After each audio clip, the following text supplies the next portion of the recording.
Hello, everyone, and welcome to the Your Mark on the World show. I'm your host, Devin Thorpe. I'm a Forbes contributor covering social entrepreneurship and impact investing. And today we have one of the truly great entrepreneurs of history. We have with us today the New York Times, #1 New York Times bestselling author, Tony Robbins. Tony, welcome to the show, and thank you for being here.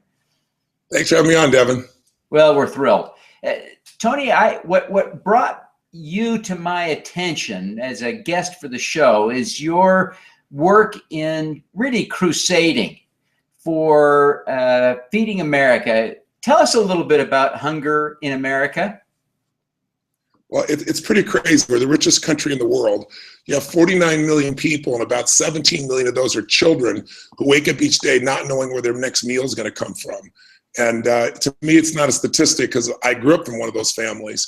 And so it's been crazy. I wrote this book where I was interviewing 50 of the smartest financial people in the world. All the people started with nothing, became multi-billionaires. And while I was doing it, Congress, lowered the cost or cut the budget on what we used to call food stamps by $8.3 billion. It'd be the equivalent, Devin, of every family that's getting some form of support having to go 1 week a month without a meal.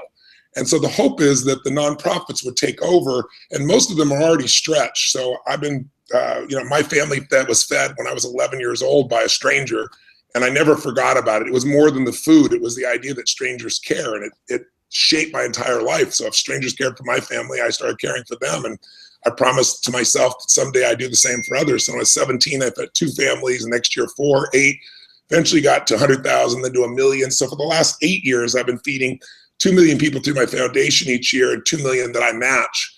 But when I was writing this book, I decided if I gave all the profits of the book, I went to Feeding America and said, you guys are the most efficient.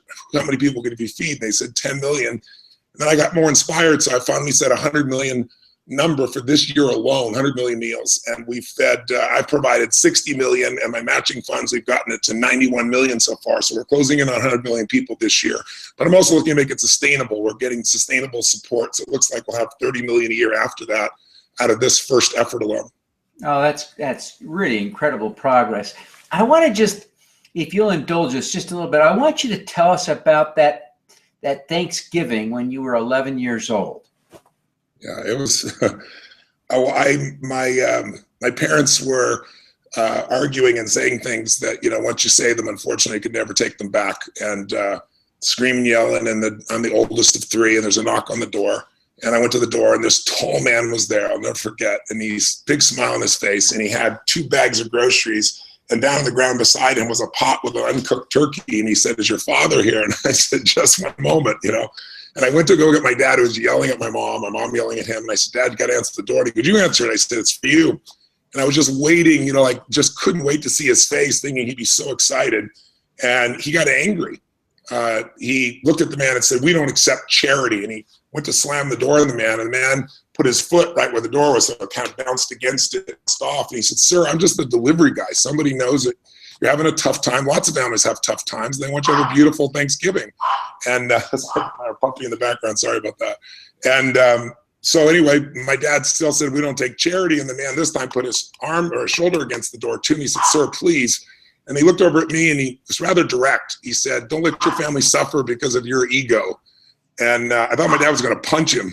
But he took the food, slammed on the table, and stormed out. And so that day, I realized it was a day of my father, not long after that, left our family, which I thought was the worst day of my life. But that was the best day of my life because it produced the drive in me to want to make a difference. And my dad focused on there was no food. And I think the meaning he gave it was, that he had failed our family, so he left. I focused on, wow, there's food here, what a concept. And the meaning to me was strangers care, and I decided I was going to do this someday for others. So it's built from a couple families to 100 million this year.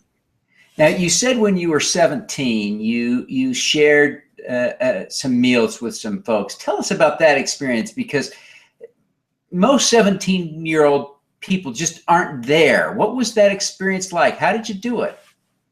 Well, I didn't have much money, so I borrowed a van from a friend, and I went to a grocery store, and I went to the manager and said, "Listen, this is what I'm going to do. Will you give me a discount?" And he gave me 10%. I thought, cheap bastard. I'm doing this for other people. But I went and I loaded up. It was the most fun shopping I've ever done in my life. I did 2 of everything, 2 grocery carts. And then I contacted a local church and asked who was really in need, who was not coming to get help, because I wanted to get somebody that probably wasn't taking advantage of it, and I wanted it to be a surprise. So I put on a t-shirt and jeans, because I remember my dad was offended. So I wrote a note that said, "This is a gift from a friend. I hope you have a magnificent Thanksgiving, and someday, if you can, do well enough to do this for one other family, and pass it on." And to put "love a friend." And I wrote it in English, and then I had it written in Spanish by a friend of mine to make sure, in case they didn't speak English. And it was one of those guided experiences, because the second family I went to, knocked on the door, and this woman who's about half my size, I'm 6'7", she's probably 5'1", she's staring up at me. And when I came to the door with the two doors, she started screaming. And I was like, no. And so I'm handing her the note, and she grabs my head and pulls down my head and kisses my cheeks and my neck and everything else. And she says, gift from God. I said, "No, I'm delivery boy, trying to say something. And she's reading the note. She goes, "No, gift from God, gift from God." So I go put the bags down. And then all of a sudden I heard these screams, and this one boy hit my leg, and the other one got my leg. And they came out and helped me. And when they saw the pumpkin pie, it was kind of over. And but the most beautiful part of the whole experience for me was time to leave. And I didn't know, any real Spanish. And so they're giving me these hugs, and I'm saying goodbye, and it was Christmas. So I said, "Feliz Navidad," is my best approach to things. And I went outside, and I remember putting the thing in reverse. There were 4 children and her on the porch. And she had this huge grin on her face, and she's crying uncontrollably. And I was looking in the rearview mirror, and I just stopped right there, and I started to bawl like a little boy. It was the day I realized the worst day of my life was my best day, because I wouldn't have been there if my father had stayed. I wouldn't have been there if we'd had plenty of food. And I look at what that's led to, and I think I look at it as grace. Wow. What a story. What a story. What an experience. How do you think those 2 experiences have shaped your life since that time? Well, they've not only shaped my life, they've shaped my children's lives. I mean, I took my youngest son, for example, Jarek, was out with us feeding people. I created what I call a basket brigade initially, where it's like, took my friends and said, "It's Thanksgiving, so instead of stuffing ourselves with turkey, let's first, build these baskets so it doesn't feel like a handout. Let's put beautiful things in them, and food and socks and things that are needed, and let's go deliver these." And my son, when he was 4.5 probably, I remember we'd fed everyone we could find, so we went to the local park in a place called Oceanside, California, near San Diego, where we were. And there was a man there in the bathroom who, in the park, lying on the ground, covered with little pieces of material. And so I said, "Jarek, here," and I helped him. The basket's bigger than he was, so I kind of helped him push it in towards the man. And he went to go put it towards the man. Also, the man's hand shot out and grabbed my son's arm, and my son let out a yelp, and my heart went out. And then the man just took his hand, I'll never forget, like this, and pulled it towards him and kissed his hand. And my son, 30, my youngest is 31 now, 32. And, he still goes out, and he's completely driven by contribution. I just think life's about more than me, it's about we. And I think most importantly with my kids, instead of telling them about it, I've lived it. So they all have a life of contribution, and they have the joy that comes from that you can't get from anything you can, buy or earn. To me, the secret to living is giving, corny as it sounds, but that was a breakthrough for me when I was a young kid. I still have a page in my journal. I wrote that on the whole page when I was asking myself, why is my life not where I want it to be? And it's because I was focused on myself instead of what I was here to give. So it's guided everything in my life. That's amazing. I appreciate you sharing those personal details about you and your family. 91 million meals so far this year, right? Anybody watching, if you're willing to make any donation, $1 or 100,000 or $1 million, I'll match you. All you have to do is go to feedingamerica.org, and you look up the Tony Robbins 100 million meal march, so to speak, and I'll match whatever you put out there to get there. And right now we're just 9 million short of where we want to be. I know we're going to get there, but anybody watching wants to help, we'd love to. And I don't care if it's $10, $5, we'll match it. And you're trying to get to 100 million by the end of the year. So we're about 91% of the way through the year, and for about 2 weeks to go. So we're 91% to our goal too. This is tremendous. Now, you said Feeding America is a great partner for you on this. In fact, they're, I think, the third largest nonprofit organization in the country. It seems like they are a great partner. Tell us a little bit about Feeding America. Well, they literally are the largest health food relief organization in the country, and they have a network, I think now, of almost 500 food banks that are all over the place. And I picked them because they're the most efficient. The dollars really go to feed people, to take care of people. As you said, they have the scope, and a lot of large organizations are not efficient. Feeding America is incredibly efficient. So to give you an idea, for $1, you can buy 10 meals because of all the money that I'm providing, other people providing. There's such a base. So your dollar is going to actually make a significant difference with them. And I couldn't be more. We've been doing things together for, gosh, I think about 6 years now, 7 years. It's just the biggest effort that I've done with them. And I found them to be extraordinary partners. That's great. Now, if there's anything you're known for, it is kind of helping people to reach their full potential, to be self-reliant. And I think you see that as a key part of really overcoming challenges and overcoming a situation where you might be food insecure and hungry. Your new book, you've written about money. And I wonder if you just share maybe some thoughts or lessons from your new book that would help people who are struggling to figure out how to rise above or climb out or overcome those challenges. I think, the reason I wrote the book is in 2008, I just saw people losing half of their net worth, their homes, at a level that was just insane. And it affected everyone, billionaire clients of mine and, my barber, literally from that extreme. And I kept thinking the government's going to do something, and, nothing happened. And most people don't know it, but I've been coaching Paul Tudor Jones, who's one of the top 10 financial traders in the world for the last 21 years, 22 years now. So literally every single day. And he's not lost money in 22 years, which no one in his category can even come close to saying. And so I have a level of information in this area that's crazy. So I thought if I could interview 50 of the smartest people on earth and find out what they have in common, I could make a difference. What I'd say is, for the average person, the place it has to start is they have to stop being a consumer and start to become an owner, even if they have virtually no money. And anyone can do it today, because owning a small piece, even a tiny piece of what you have, and setting it aside and putting it into equities, for example, or other forms of investments, are the only way to grow. It's compounding. And most people have no idea the real power of compounding.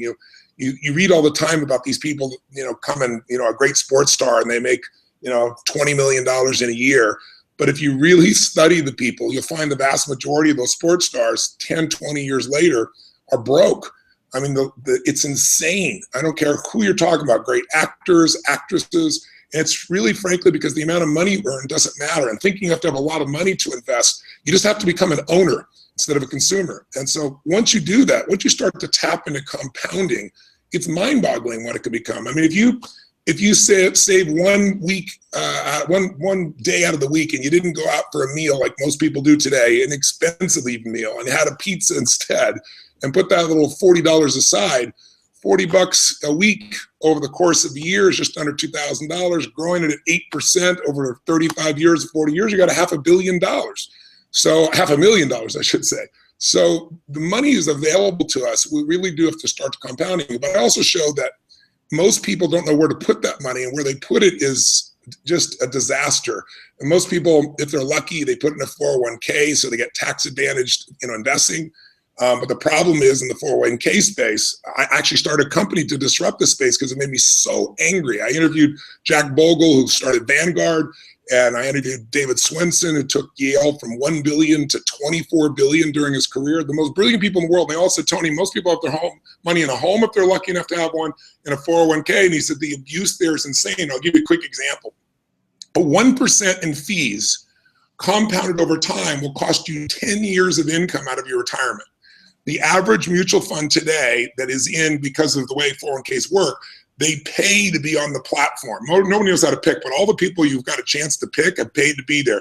They outlawed that in music. It was called payola, but they still do it in the financial business. It's mind-boggling. And the average cost is 3.1%. You can get the exact same equities, the same investments, say, a Vanguard index, for example, which is performed the highest of any index. It's the S&P index basically over time, has the least amount of cost. And you can get that not for 3.1%, you can get that for less than 75 basis points all in with all the financial information that you need. So it's like, do you want to pay $20,000 for a car, or do you want to pay, $900,000 for a Honda Accord? That's basically what we're talking about. It's the same car. And there are people sitting next to each other, neighbors, and one is paying 1,200, 2,000, 5,000% more than the person right next door. So I saw that as an area of disruption, and that's part of how Worth picked me as the top 100 most influential people in the financial world, is the disruption I'm doing there in other areas. It's just crazy. So you got to know the rules of the game before you get in. If you don't know the rules, we've all heard the word, the person, with experience meets the person with money, and the person with experience ends up with your money, and you end up with the experience, right? So I wrote this book to make it 7 steps that anybody can go through, from starting with nothing to where you truly are financially secure or independent or free. And that number is different for everyone, but it really guides you through the process. And then I donated 100% of the profits of the book to Feeding America. That's how we got our first 10 million meals. That's amazing. I appreciate you doing that. And I hadn't heard, and I'm glad you shared with us that you're sharing 100% of the profits from the book with Feeding America. Tony, you are a role model to so many people. I've got to ask you, who inspires you? Who's your role model?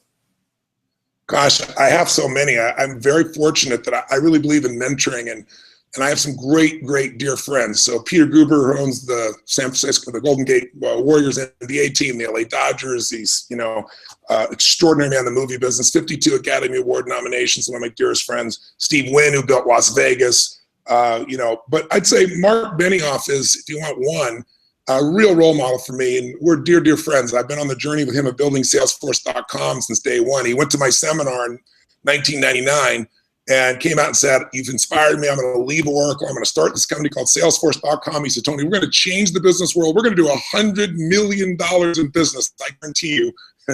I tease him about it because here we are 15, almost 16 years later, going to do $7 billion this year. But Mark's a role model for me, not only for business, but because of the way he operates.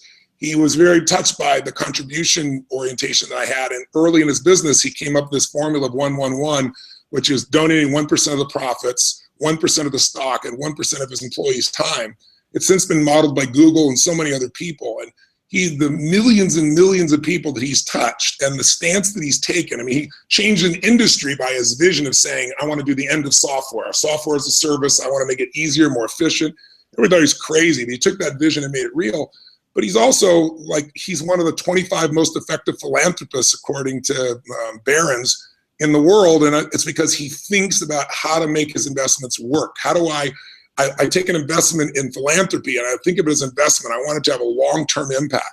And so Mark's a role model for me of social responsibility. I mean, when things happen in Indiana, Salesforce was the ones that led the charge in social media and said, we won't do business there if these kind of ridiculous laws are there that limit people's lives based on their sexual orientation. And so I just think he's a force of nature. He's created the drive to build the Children's Hospital there in San Francisco, donated $200 million.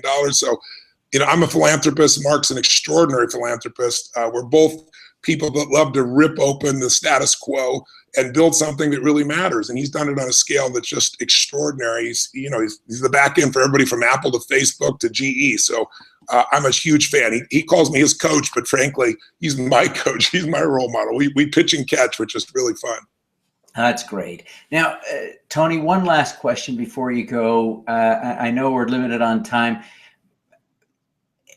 You could give us 100 great tips for having more impact, but I wonder, we call them impact hacks, but all of us who are watching want to do more good in the world. Can you give us one tip from your life experience that would help us have more impact?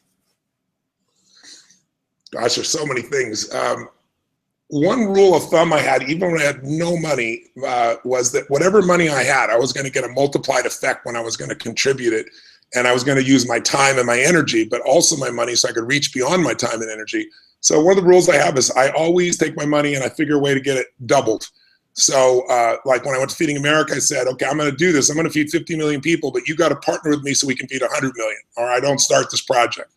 And they were like, wow, this is the largest donation ever we're in, right? Or I went to Harvard. There was a Harvard Public School of Health did a piece to honor my dear friend Quincy Jones on mentoring, and they were honoring also the Cambodia Children's Fund. And the man from Cambodia's Children's Fund was saving these children who were literally burned, mangled, put in this literally trash heap, and then put into sexual slavery. It's just crazy what happens there. And at the end of his talk at this big fundraiser filled with billionaires, nobody coughed up on a penny, not a dime. And so I said, sir, how much do you need? And he said, $750,000 to keep the doors open. I said, great, I'll put up $250 right now if 2 people will meet me and match me. And literally in 30 seconds, we raised the money that's there. And so if I go to a bidding area, I always, outbid myself. If people are being cheap, I bid higher to get it going. So I'm always looking for leverage. But then for anything beyond money, every day of my life, in order to have the most impact, I've got to be in the best state. I got to be at what I call my prime.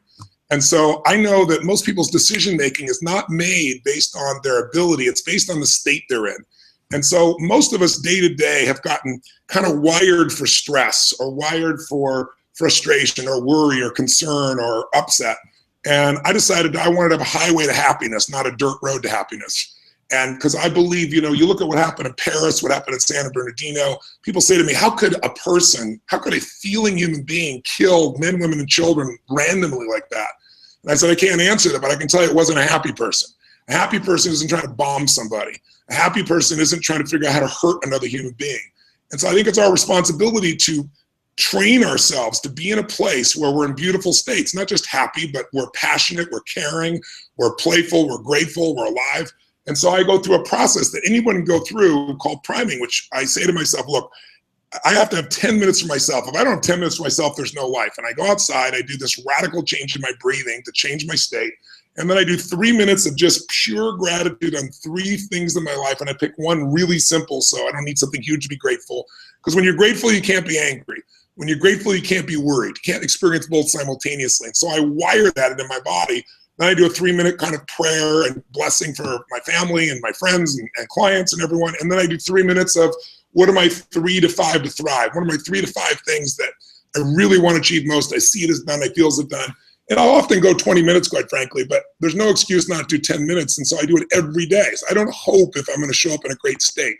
And that hack, if you will, hacking my own brain, because it's a 2 million-year-old brain. Our brain is not designed to make us happy. Our brain is make us survive. So now instead of looking for a saber-toothed tiger, we're looking at what are people thinking of us? Or do we have enough money when 2/3 of the planet lives on $2 a day? Trust me, if you're suffering in this country, it's horrible. I want to help you. And you're doing great compared to the rest of the earth. Let's figure out how to build on success. So that would be my hack. Hack yourself. Put yourself in the better state, because in that state, you treat people better, you perform at a higher level, and there's no reason not to give yourself 10 minutes.